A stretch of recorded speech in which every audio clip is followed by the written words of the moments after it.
Gloria a Dios. Vamos al libro de Mateo, capítulo 12, versículo 25. Hemos estado tocando una serie de mensajes acerca del reino de Dios. Es una serie que hemos puesto por nombre La rebelión contra el Hijo del Hombre. Y en esta ocasión estaremos tocando un tema acerca de los enemigos del reino.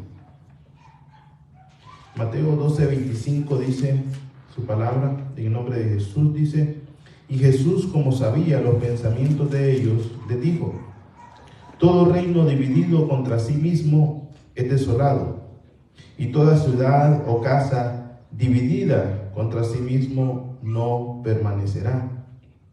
Vamos a orar. Padre, Señor Dios Todopoderoso, nuevamente pidiéndote, Señor, porque eres tú el único que guía, Señor, nuestra vida, para que otros puedan llevar, Señor, esa salvación por medio de tu palabra, que sea escuchada, Señor, y que reviente esas cadenas de opresión que tienen el otro enemigo, Señor, de nuestras almas, el otro reino, Señor, que trata de conquistar también, Señor, las almas de las personas que desean buscar a Cristo, deseando y llevándose las buenas semillas que está siendo sembrada en los corazones.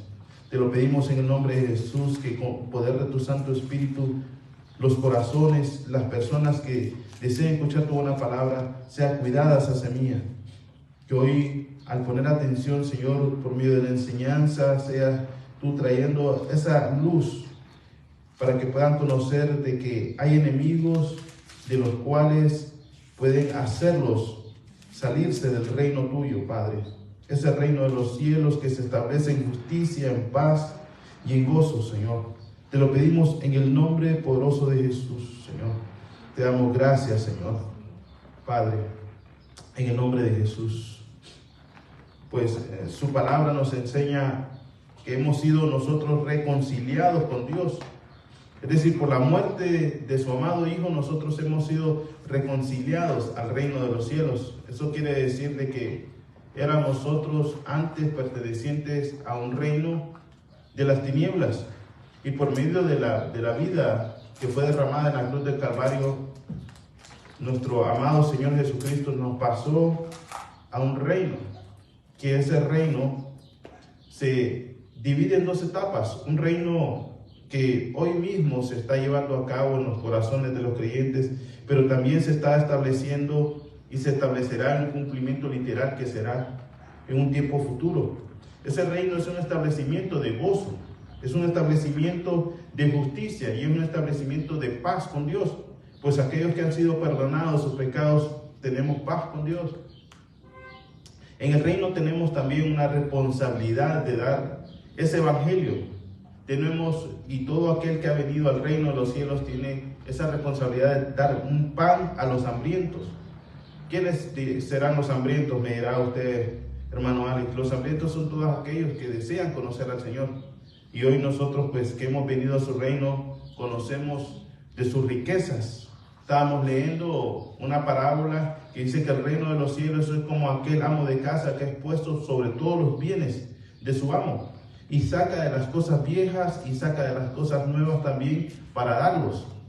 Entonces era como que ese amo de casa o ese amo del reino que Dios nos ha puesto ahí es para que nosotros alimentemos a los hambrientos, y muchas veces se nos olvida, amados hermanos, de lo que Dios nos ha puesto a cargo. Una de las cosas que miraba también es que hoy en día se está lo que es vendiendo la palabra. Y miraba que siempre, aquí literalmente en este mundo, cuando hay escasez de pan, entonces aumentan los precios. Pues así mismo, hermanos, hay escasez de pan en el reino, por causa de que no está siendo predicado el evangelio tal y como debe de ser. Entonces le están poniendo un precio, lo que es a la palabra, hermanos. Siendo que nosotros hemos recibido de gracia, debería ser también que nosotros estemos dando de gracia lo que hemos recibido, y no ponerle un precio a la palabra. Pero aún más allá es que se está yendo, no solamente que se le pone un precio a la entrada, sino que también le ponen un VIP. $50 más, o le pueden poner un póster tal vez del predicador o del que está cantando el salmista, un precio más arriba. Y si quiere una fotografía tal vez de él a la par firmada, le dan otros 20 pesos. Así que tratan de sacarle ganancia al reino de los cielos que se nos ha sido dado a nosotros por la gracia de Dios. Así que nosotros, hermanos, hemos sido trasladados del reino de las tinieblas a ese reino maravilloso de luz y pertenecemos a ese reino de luz, pero ese reino de luz tiene implicaciones. Ahora nosotros estamos en contra de lo que antes amábamos, en contra de lo que antes eran nuestros compinches, decimos nosotros allá, o nuestros amigos. Es decir, que nosotros hemos dejado de amar las cosas malas. No es posible de que sigamos teniendo los mismos amigos. No es posible que sigamos gozándonos con los mismos chistes de doble intención. No es posible que sigamos nosotros, como decía allá, con Don Gato y su pandilla. Tal vez ahora nos toca a nosotros llevarles ese evangelio del reino a ellos.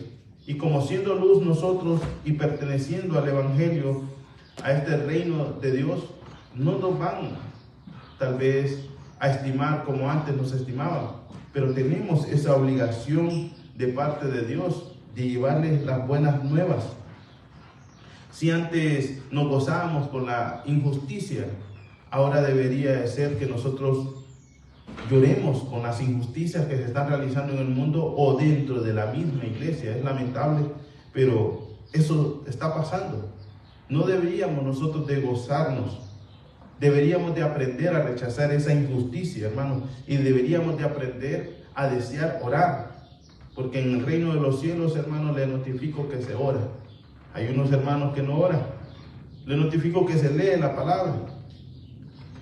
Pues está escrito, dice, hágase tu voluntad como en el cielo y también como en la tierra. Esa voluntad que se debe de hacer en la tierra es una voluntad que ya está establecida en el reino de los cielos y debe de ser visible en nuestras vidas. Y por causa de los enemigos, hermanos, un reino puede estar dividido y no puede prosperar. Es decir, nosotros que venimos ahora al evangelio del reino, los mismos enemigos pueden llegar a traer pensamientos de división dentro de la iglesia, o pensamientos de división dentro de un matrimonio, o pensamientos de división dentro de un ministerio o dentro del trabajo. Y esos enemigos pueden llegar a esclavizar los pensamientos de los creyentes a los afanes de este mundo. El propósito de los enemigos del reino de los cielos es que no andemos conforme a los pensamientos del Rey de Reyes y Señor de Señores. La Escritura dice, ¿cómo andarán dos si no se ponen de acuerdo? ¿Cómo nosotros vamos a andar con el Rey de Reyes y Señor de Señores si no estamos de acuerdo con sus mandamientos? Pues las palabras en oración deberían de ser con fe para decirle al Señor, venga a tu reino. Pero si no queremos que su reino venga, vamos a atentar en contra de ese reino. A Jesús le decían, explicando la parábola del sembrador, dice que le dijeron los discípulos, Señor, pero ¿por qué crece cizaña? Si tú sembraste buena semilla, debería de haber únicamente buena semilla. Y el Señor dice que le dijo, el enemigo cuando dormía sembró esa cizaña, esa mala cizaña. Y así pasa de que en el reino de los cielos que ha sido sembrada en nuestros corazones, nosotros debemos de tener la responsabilidad de estar vigilantes y que no se siembren en nuestros corazones de parte del enemigo semillas que atenten en contra del reino de Dios. Dios prometió que aquellos que viven en el reino de los cielos, sus enemigos no van a prevalecer contra nosotros, si nosotros actuamos con fe. Deuteronomio 28:7 dice, una promesa que Dios le dio a Israel. Esa promesa que ahora la iglesia la tiene, dice, el Señor hará que los enemigos que se levanten contra ti sean derrotados. Delante de ti saldrán, dice, por un camino y huirán por 7 caminos. Pero también el Señor dice, si no hacen lo que les digo, Deuteronomio 28:25 dice, el Señor hará que sea derrotado, dice, dentro del reino de los cielos, hermano. Es trágico ver cómo creyentes, cristianos que tienen 20, 25 años en el Evangelio, no pueden lograr superar la bebida. No pueden lograr superar, hermanos, la falta de perdón. 20 o 30 años en el Evangelio siendo derrotados continuamente. ¿Por qué? Nosotros nos podríamos preguntar, no hay un crecimiento espiritual dentro del reino de los cielos y constantemente derribado a tierra. Porque, hermanos, en su corazón no está el deseo de poder someterse completamente a ese Rey de justicia. No está el deseo de rendir por completo a cabalidad y toda su voluntad, espíritu, alma y cuerpo al Rey de los cielos. Dice Deuteronomio 28:25, entonces serás derrotado delante de tus enemigos. Dice que cuando saldrás contra ellos por un camino, pero irás por 7 caminos delante de ellos, y serás ejemplo de terror para todos los reinos de la tierra. Pues por causa de la rebelión, hermanos, puede venir derrotas a nuestras vidas. Y el tema para los que están comenzando es los enemigos del reino. Enemigos que nosotros debemos de saber, tal vez puedan haber más, pero tocaré 5 enemigos del reino, que nosotros podamos estar atentos para batallar contra ellos. Tal vez algunos ya peleó usted contra ellos, tal vez otros no sabe que vendrán sobre usted. Pues la Escritura dice que el diablo anda como león rugiente viendo a quién devorar. Es decir, el enemigo anda viendo a quién devorar. El enemigo de nuestras almas. Un enemigo es un decidente. Hermano, y esa palabra decidente, bueno, esta palabra decidente es alguien que no está de acuerdo o no está en unidad. Y por ello se vuelve contra las órdenes establecidas de un reino.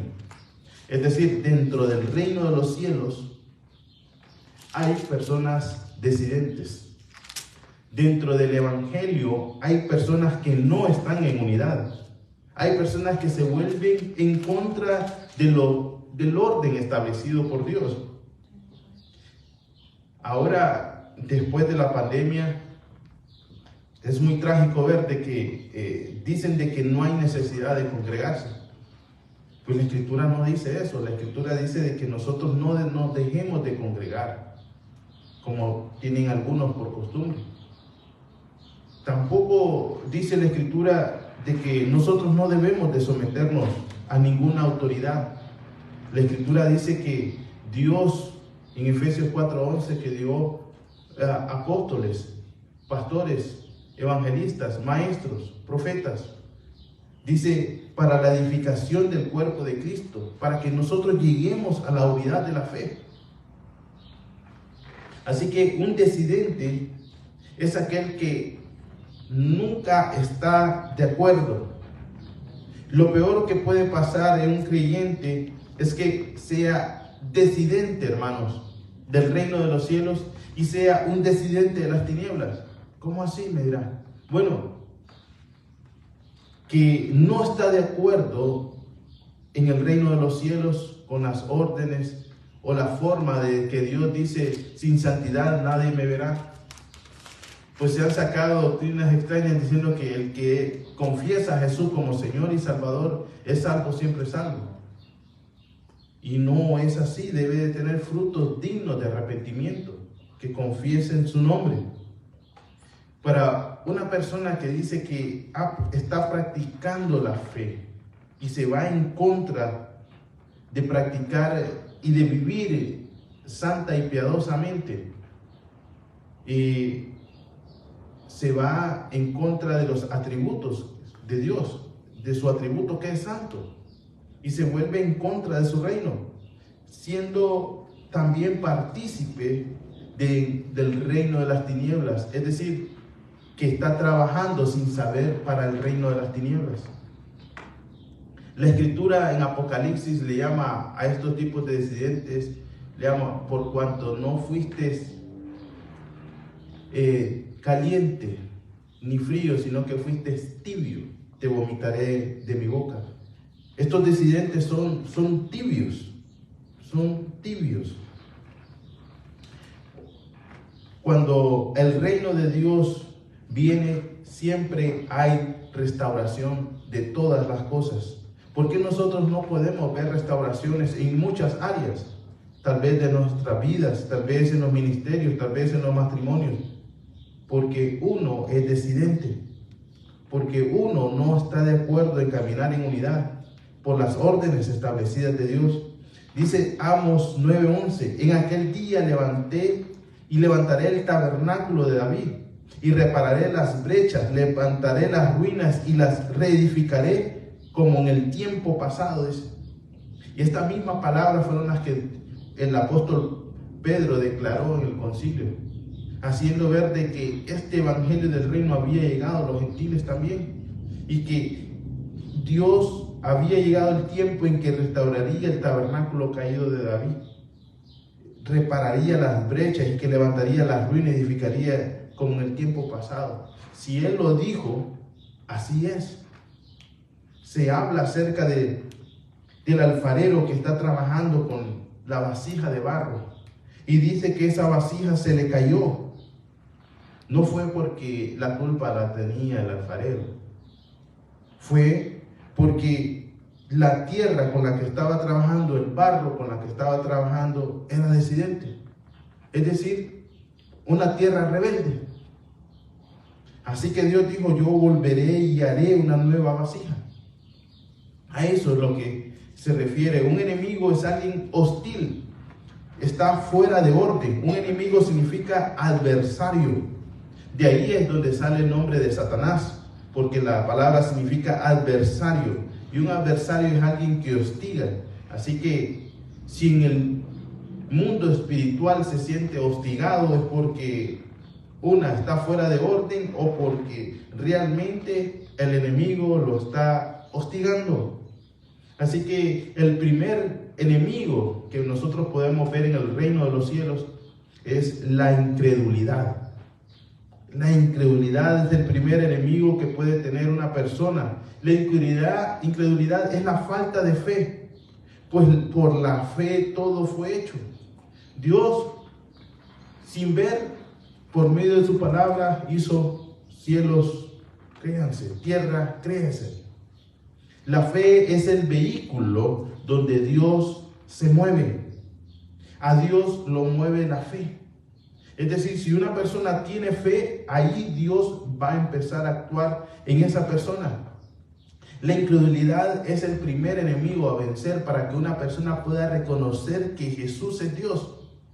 En las universidades se les enseña de principio a fin de que venimos de la evolución, y esa fe mala está siendo sembrada y regada todos los días.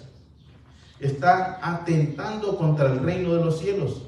Están sembrando la incredulidad en los corazones. Cuando una persona llega a predicarles el evangelio, se necesita vencer la incredulidad para que la persona pueda llegar a conocer a Jesús como Señor y Salvador. En Israel, la incredulidad que tenía que vencerse es que reconocieran que Dios se había hecho carne, que venía del linaje de David. Ellos no pudieron lograr vencer esa incredulidad. Cuando invitamos a personas a que puedan venir a la iglesia, dicen: no, pues, ¿para qué voy a ir a la iglesia a perder un día de trabajo? Tengo cosas más importantes que hacer. Desde ahí el enemigo de incredulidad ya le ganó la batalla. Y creo que dice la Escritura que todas las cosas pasarán, pero su palabra va a permanecer para siempre. Creo que que la persona está más enfocada en ganar el mundo que ganar su propia salvación mediante la fe en Cristo. Por la incredulidad, dice Mateo 13:57, que muchos judíos promovían esa incredulidad en Nazaret y no pudo hacer ahí nuestro Señor muchos milagros. Dice el versículo 57, y se escandalizaban a causa de él, es decir, de Jesús. Pero Jesús les dijo, no hay profeta sin honra, sino en su propia tierra y en su casa. Y dice, no hizo muchos milagros por ahí a causa de la incredulidad de ellos. El reino, hermanos, de Dios no puede ser establecido sin fe, porque Dios se agrada de la fe. El reino de Dios se establece por medio de la fe. Para muchos puede ser la fe propia y para otros también la fe de otros. Nos acordamos de una persona que estaba cuadraplégica y por medio de la fe de sus amigos fue bajado del techo. Y Jesús le dijo, tus pecados te son perdonados. Así que también la fe de otros puede llegar a mover el corazón de Dios para establecer el reino de los cielos. En Segunda de Reyes 7:1 estábamos hablando la semana pasada de que el profeta Eliseo había gran hambre en Israel y dio una palabra diciendo de que el pan iba a ser prácticamente gratis. Un príncipe del rey dice que no le creyó. Es decir, de que Dios había utilizado a Eliseo para decirle, el hambre de esta nación se va a acabar. Ese Dios todopoderoso que había hecho milagros de la mano de Eliseo estaba dando una palabra. Y nosotros, nuestro trabajo es creer y el de Dios es hacer. Y ese príncipe dijo, no lo creo, dice. Tiempo después, el rey lo pone a la puerta. Contábamos que los leprosos llegaban y se gozaban con las bendiciones que habían encontrado en el otro reino. Dice que uno de ellos dijo, bueno, no es posible que nosotros nos gocemos, vayamos y hablemosle al pueblo. Dice que fueron al pueblo y le hablaron. Y quien estaba a la puerta era el príncipe incrédulo. Dice que cuando escuchó al pueblo de que había una gran bendición, se movió. Y las puertas fueron arrasadas y aquella persona fue pisoteada hasta morir. Así que por la incredulidad, muchos sueños o muchas palabras o muchas promesas que Dios nos ha dado pueden morir. No permitamos que el enemigo de la incredulidad mate una palabra profética que Dios le ha dado a su pueblo. No seamos incrédulos a pesar del tiempo de la aflicción que estemos pasando. Aunque la promesa tarde, debemos de seguir esperando. Estoy recordando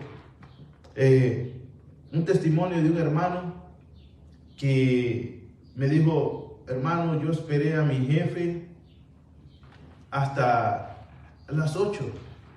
El jefe le había dicho que iba a pasar, pero de repente el jefe pasó tarde y la persona se fue. 5 minutos después de que se fue, llegó su jefe y miró que no estaba. Muchas veces les pasa así lo que es a la iglesia. Dios le ha dado una promesa y las personas se desesperan y le gana la incredulidad y dejan de seguir insistiendo en la fe y se vuelven disidentes, se vuelven en contra del reino y se van. Muchos me pueden decir, no hermano, yo estoy esperando la venida del Señor. Yo sí estoy con fe. No soy incrédulo a su venida. Bueno, si realmente estamos esperando con fe la venida de nuestro Señor Jesucristo, nosotros nos prepararíamos en santidad. estuviéramos dispuestos cada día a vivir una vida más de acuerdo al Evangelio y menos de acuerdo a nuestros intereses. Viviríamos diciendo paz a nuestros enemigos. No nos podemos dejar vencer por la incredulidad, a pesar de que estemos viviendo los tiempos, como dice la palabra, como Sodoma y como Gomorra. Tiempos en los cuales las personas tendrían más valor que comprar, beber y darse en casamiento, como dice su palabra, que su misma palabra. Otro enemigo a vencer que el creyente puede llegar a afrontarse es la religiosidad. Cuando una persona ha reconocido a Jesús como Señor, vence la incredulidad, va venciendo y en ese crecimiento está teniendo fe. Su fe está siendo formada. Su fe está siendo formada para poder asistir los viernes, para poder asistir los discipulados, para poder asistir en la iglesia los domingos, donde hay eventos, la persona va a los eventos. Ha logrado a vencer la incredulidad, pero de repente llega ese enemigo de la religiosidad, donde ya no desea que su salvación sea mediante la fe, sino que ahora ese enemigo de la religiosidad le dice en el pensamiento: tus acciones te son justificables. Es decir, de tanto que la persona va a la iglesia, ayuna, ora 3 veces al día, va los domingos a la iglesia, va a los discipulados, pregunta si los lunes hay culto. Ya la persona haciendo esas cosas ya no las hace ya por medio de la fe, por agradecimiento, sino las hace ahora para justificarse.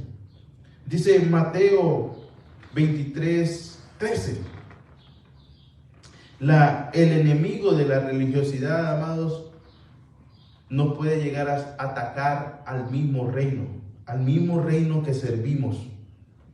Mire qué tremendo estos hombres religiosos, estos hombres que deberían de ser personas que tenían que abrir las puertas a los que se estaban perdiendo, más bien las cerraban. Dice Mateo 23:13, ay de vosotros escribas y fariseos hipócritas, ¿por qué cerráis el reino de los cielos delante de los hombres? Pues ni entráis vosotros y ni dejáis entrar a los que también quieren entrar.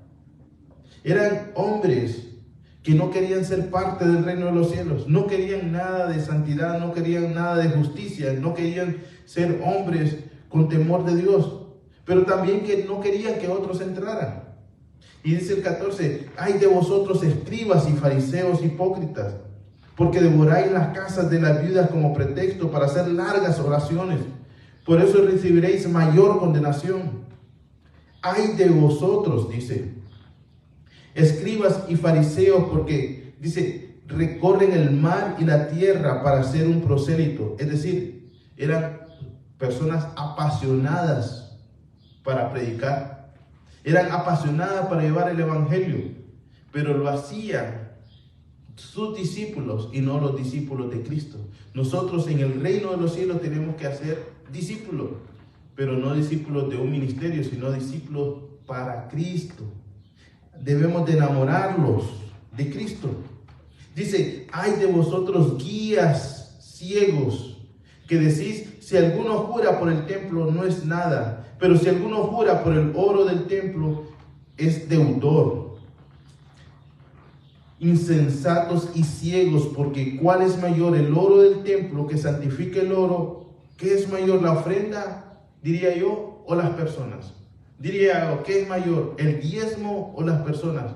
Pues así mismo estamos en estos tiempos, donde para esos escribas y fariseos modernos, esos enemigos del reino, porque su religiosidad hace que impidan que otros vengan a conocer a Jesús, para ellos es más importante el diezmo. Para ellos es más importante que la persona dé, porque si no da, la persona está en condenación. Aquí nuestro Señor Jesucristo, lo más importante, hermanos, son las personas. lo más importante y más importante que la ofrenda son las personas, pues por ellas murió Cristo. Dice, pues aquel que quiere deshacerse, hermanos, de ese enemigo de la religiosidad, únicamente lo podemos hacer mediante el reconocimiento de que el evangelio es por gracia y no por obras. Ese evangelio de la cruz es un evangelio de humillación, donde todo es por gracia, donde todo es por gracia. La religiosidad mata la fe y pone esa justicia, hermanos, más alta, la justicia del hombre, la justicia propia más alta que la justicia misma de la fe, que es la justificación, hermanos, que hizo Jesucristo por amor a nosotros. Ahora, un tercer enemigo, hermanos, que nosotros podamos ver, y como estábamos hablando, pueden haber muchos otros enemigos, pero vamos a tocar 5. Ese tercer enemigo es el amor a este mundo. Una persona puede reconocer a Jesús, haber vencido la incredulidad, haberse ido a abrazar la cruz, pudo haber vencido a la religiosidad, pero en un momento u otro se va a topar con el amor a este mundo, con el amor al afán de este mundo. Pues a la medida que nosotros vamos creciendo, también crecen las bendiciones, crecen los reconocimientos, crecen los títulos, porque van a venir. Pero no podemos perderle de vista la cruz. Jesús, a la medida de que iba ganando fama entre las demás personas, Él se aislaba al monte a orar. Él se aislaba al monte a orar. Algo debemos de hacer, de aprender nosotros. Dice Santiago 4:4, gente adúltera, ¿no sabéis que el amor al mundo nos constituye enemigos de Dios? No podemos nosotros decirte que estamos en el reino de los cielos y amamos a este mundo. Son dos cosas diferentes. El reino de las tinieblas ama este mundo. El reino de los cielos tiene por basura este mundo. Pues Pablo lo dijo, todas las cosas que tengo las estimo como pérdida por tratar de llegar al pleno conocimiento de Cristo. La Escritura dice, hermanos, que nosotros debemos de poner nuestros ojos en el autor y consumador de la fe. No dice que lo pongamos nosotros en los bienes de este mundo. No dice que nosotros lo pongamos en las bendiciones que Dios nos dará o en los regalos que Dios nos dará. Nos dice que nosotros nos pongamos nuestros ojos en el autor y consumador de la fe. Mateo 16:24 dice, pues deberíamos de saber esto, que en el reino de los cielos, hermanos, aquel que desee seguir a Cristo, aquel que desee vivir en el reino de los cielos, debe saber que debe de tomar su cruz y seguirlo a Él. Dice Mateo 16:25, porque el que trate de vivir para sí, perderá la vida, pero el que pierda la vida por causa de mí la hallará. ¿De qué le sirve ganarse al mundo entero, a las personas, y perder la vida eterna? Yo diría, ¿cuánto va a dar en el día de su muerte por el pago de su salvación? Nada, ni los tesoros más grandes de este mundo podrá comprar la salvación, pues una sola gota de la sangre de Cristo vale más que todos los bienes de este mundo. ¿Habrá algún valor terrenal que compense la pérdida del alma? Y pregunta el Señor.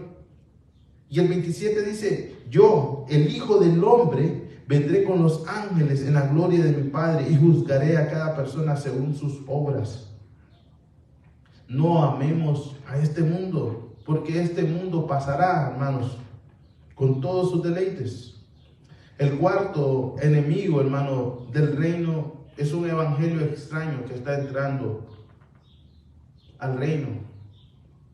Y ese es el evangelio donde se le dice, pare de sufrir. Eso era para antes. Eso ya no es hoy.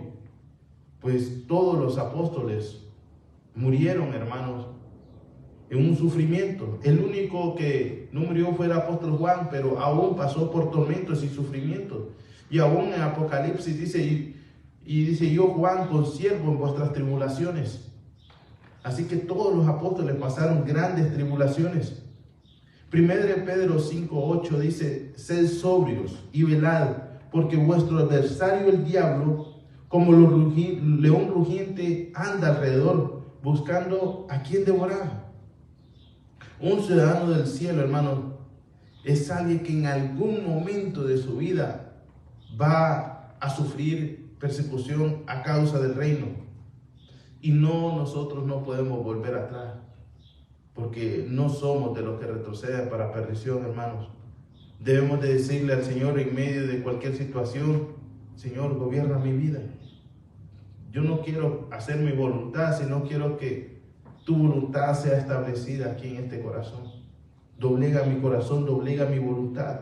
Ayúdame, yo deseo hacer estas cosas, pero si estas cosas me van a impedir conocerte a ti cada día más, no las quiero. Establece tu reino en mi corazón. Y aunque llegue a padecer por causa del Evangelio, ayúdame. Esa debería ser nuestra oración.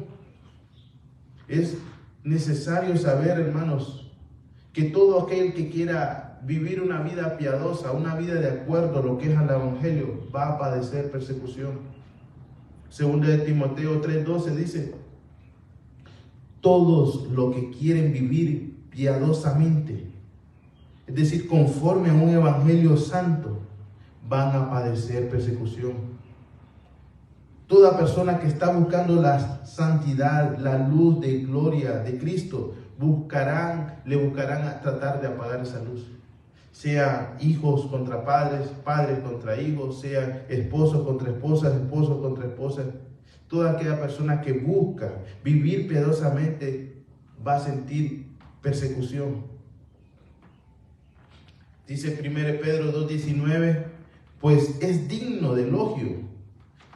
Es decir, es digno de alabanza que alguien por ser responsable ante Dios, es decir, ante ese rey, soporte penas y sufrimientos injustamente. El versículo 20 dice, pero ustedes no tendrán ningún mérito si lo maltratan por hacer lo malo. En cambio, si sufren por hacer lo bueno, eso es algo que Dios le agrada. Es decir, es necesario el pasar muchas pruebas y tribulaciones. Y ese enemigo de decir, no, evítate el sufrimiento. Ya no pagues bien por mal, págale mal por mal. De todos modos, ese sufrimiento, hermanos, de pagar bien, aunque nos pague mal, es parte del reino de los cielos. Nosotros no podemos tomar justicia con nuestra propia mano. Va a llegar un tiempo en que Dios tomará justicia. Y si Él ha prometido, Él hará. Lo de nosotros, hermanos, es rogar para que el Señor de los cielos tenga misericordia de esas personas. Nuestro Señor Jesucristo dijo en la cruz del Calvario, Padre, perdónalos porque no saben lo que hacen. Mi Señor Jesucristo fue un ganador de almas de principio a fin. Al final de sus días, en su último suspiro de vida, estaba ganando su última alma. Ese ladrón que no merecía nada. Ese ladrón que no merecía estar en el reino de los cielos. Ese ladrón le dijo, Señor, yo creo, acuérdate de mí cuando vengas en tu reino. Y él dijo, desde ahora te digo que estarás desde hoy conmigo en el paraíso.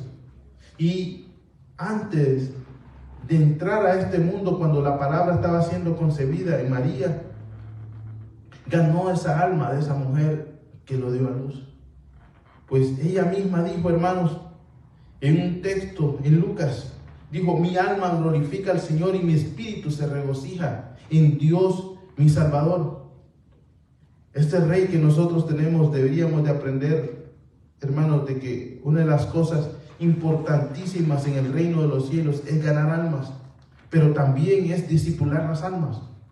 Esas almas que sean ganadas en el reino de los cielos también deben de ser discipuladas, hermanos.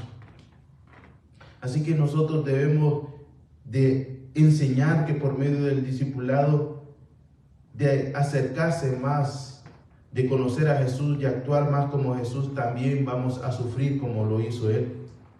Pero su propósito en medio del sufrimiento es glorificar a Cristo, hermanos, y ser obedientes, hermanos. Dice el versículo 22, Cristo mismo, dice, sufrió por ustedes y les dio el ejemplo. Ustedes mismos, dice, sigan sus pasos, sigan su ejemplo. Cristo no cometió ningún pecado, ni engañó jamás a nadie. Cuando lo insultaban, dice, él no respondía con insultos. Cuando lo hacían sufrir, dice, no amenazaba a nadie, sino que se entregaba a Dios y dejaba que Él juzgara con justicia. En la cruz Él nunca dijo, no, espérenme que yo venga en mi reino, porque ahí sí me la van a pagar. No, Cristo dijo, perdona a los padres porque no saben lo que hacen. Y ese debería ser nuestro ejemplo. Cristo dice mismo, llevó en su cuerpo nuestros pecados a la cruz para que muramos al pecado. Es decir, para que esos enemigos del reino sean clavados ahí en la cruz. Y vemos una vida justa, íntegra, una vida del reino. Nuestra vida o la vida del creyente debe ser una vida del reino. Dice, Cristo fue herido para que ustedes fueran sanados. Antes ustedes eran como ovejas descarriadas, pero ahora han regresado al pastor que cuida sus ovejas. El enemigo número 5, amados hermanos, el último a tocar en esta parte, es el enemigo de la ociosidad. Dicen por ahí que la ociosidad produce ignorancia, hermanos. Dice Filipenses 3:8. Porque muchos andan, de los cuales os dije muchas veces, y aún ahora les digo llorando, que son enemigos del madero. Estos hermanitos que habían ahí en la iglesia de Filipos y en muchas otras iglesias, hermanos, también en la iglesia de Tesalonicenses, dice en Tesalonicenses 3:10, estando aún entre ustedes pusimos una regla, que el que no quiera trabajar, que tampoco coma. Sin embargo, nos hemos enterado de que algunos de ustedes no trabajan y se la pasan la vida sin hacer nada. En el nombre del Señor Jesucristo les ordenamos a dichas personas que se pongan a trabajar tranquilamente para ganarse la vida. Hermanos, dice, nunca se cansen de hacer el bien. Es decir, que en muchas congregaciones les pega decir, no, pues Cristo viene, ya no trabajamos, no estudiamos, Cristo viene, ya de todos modos nuestro Señor es el que debe de proveernos.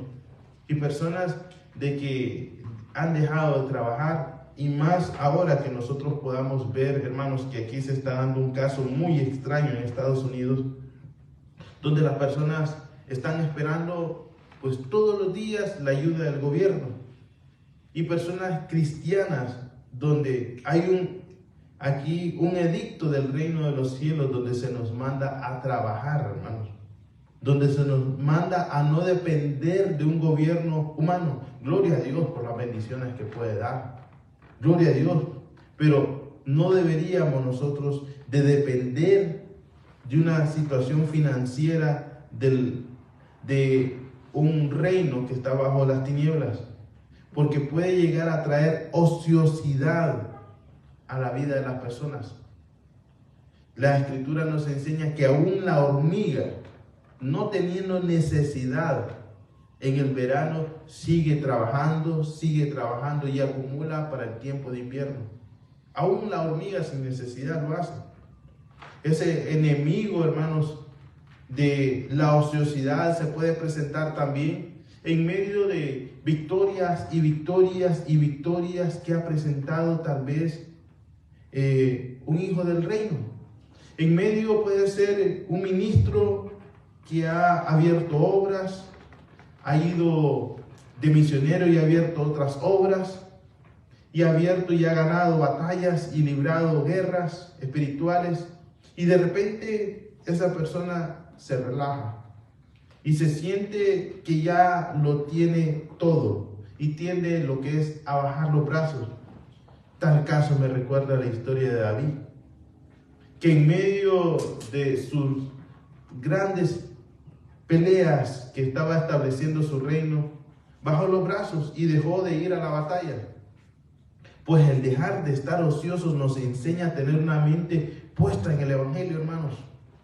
¿Y cuáles son mis batallas? Me dirá usted, hermano. Bueno, mire, hermano, dedique tiempo a la oración, hermano. No sea ocioso.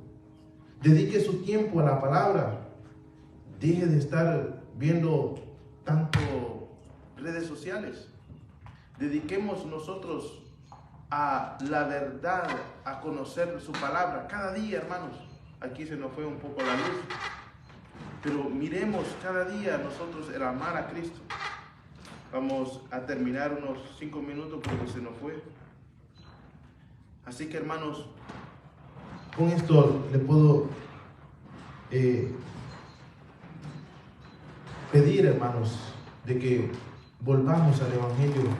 Dios nos ha dado la potestad de derribar a esos enemigos, a la incredulidad, al enemigo de la religiosidad, al enemigo, hermanos, del amar a este mundo, al enemigo de que no pensemos de que el Evangelio es para de sufrir, o vencer a ese enemigo también de la ociosidad. Encarguémonos de predicar el reino de los cielos, encarguémonos de orar, encarguémonos de leer su palabra, encarguémonos, hermanos, de establecer el reino de Dios en los corazones, pues aún hemos nosotros recibido un gran ejemplo, que aún nuestro Señor Jesucristo, muriendo en la cruz del Calvario, no dejó de perder una oportunidad, hermanos, para salvar al ladrón de la cruz. Así que lo invito, hermanos, a que pueda hacer una oración conmigo.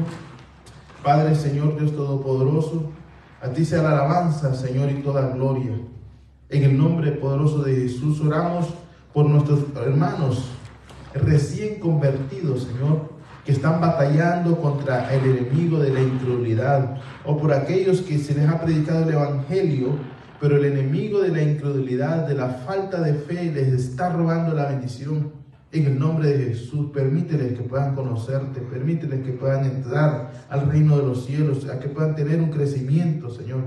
Te lo pedimos en el nombre de Jesús, y aquellos hermanos que están cada día más creciendo, Señor, que cuando se enfrenten al enemigo de la religiosidad, que cuando se enfrenten al enemigo de fácil juzgar, que cuando piensen de que son autojustificables porque ya tienen un crecimiento mayor que aquel que está empezando, Señor, puedan verse a sí mismo y declararse, Señor, que nadie puede justificarse por sus obras, sino mediante esa obra que fue en la cruz de Calvario. Es la única obra que cuenta, Señor, en el nombre de Jesús.